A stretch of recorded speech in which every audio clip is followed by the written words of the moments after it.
कोण होतीस तू, काय झालीस तू या मालिकेच्या 7 आणि 8 सप्टेंबरच्या भागामध्ये आपल्याला पाहायला मिळणार आहे. माने यश आणि अमृतासोबत कावेरी आणि उदयचेही लग्न करायचे ठरवलेले असते.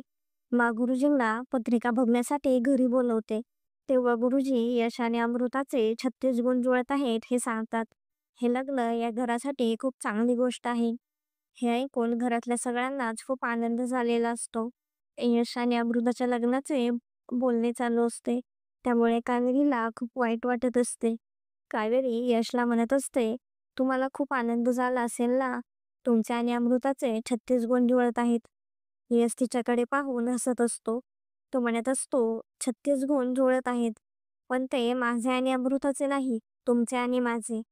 मी गुरुजींना अमृताच्या जागी तुमची पत्रिका दाखवली होती." कावेरीला खूप आनंद झालेला असतो. ती यशला घट्ट मिठी मारते. यश आणि कावेरीमध्ये आता कोणीही येऊ शकत नसते. गुरुजींना यश आणि अमृतासोबतच उदय आणि कावेरीचेही एकाच नाटवात लग्न करायचे आहे असे सांगते. ते ऐकून कावेरी आणि यशला खूप मोठा धक्का बसतो. तर आता यश आणि कावेरीचं लग्न होईल का नाही हे पाहणे खूपच इंटरेस्टिंग होणार आहे. असेच नवनवीन अपडेट जाणून घेण्यासाठी आपल्या चॅनलला नक्की सबस्क्राईब करा.